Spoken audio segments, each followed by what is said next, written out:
جانخیل د پکتیا یوه هغه لرې پرته ولسوالي چې د مسؤلینو په خبره خلک یې د ژوند له لومړنیو اسانتیاوو بې برخې او حتی دغې ولسوالۍ ته په تیر کې د ولسوالۍ اداري ودانۍ هم په اساسي ډول نه ده جوړه شوې.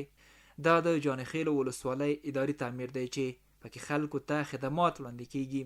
مسؤلین وایي ډیری وخت د خلکو اسناد یا د ورکېدو له ګواښ یا هم د باران له امله له تخریب سره مخ وي.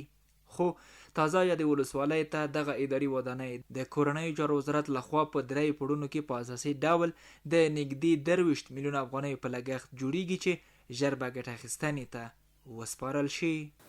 او د 22 میلیونه او 6 لکو افغانیو په بدل کې دغه تعمیر چارې په مخ باندې روانې دي چې تقریبا 3 پوړه ده او زیات شمېر اتاقونه لري.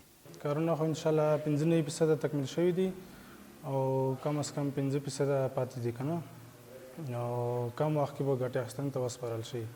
کار خو انشاءالله په بشپړ ډول دا اطمینان درکوم چې مواد ټول ښه رغول شوي دي.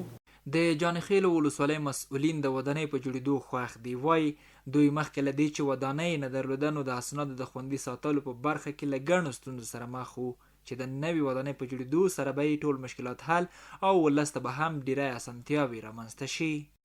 دغه تعمیر چې کله جوړ شي د موږ کارمندان او په خپله مسؤلین ملګري به اکثره دوی کارونه په منظم ډول وي، هغه اسناد او شواهد چې کوم دي هغه به ټول خوندي او ساتلي وي. د ولسوالۍ د تعمیر د جوړېدو نه مخکې خو موږ دومره ستونزو سره مخامخ وو.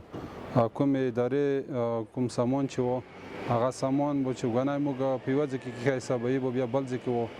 موږ 2 اتاقونه لرل په ټوله ولسوالۍ کې. جانخیل چې د پکتیا یوه لرې پرته غرنۍ ولسوالۍ ده، خلک یې د کرنې، روغتیا او مخابراتي شبکو د جوړېدو په برخه کې د لا زیاتې پاملرنې غوښتنه کوي.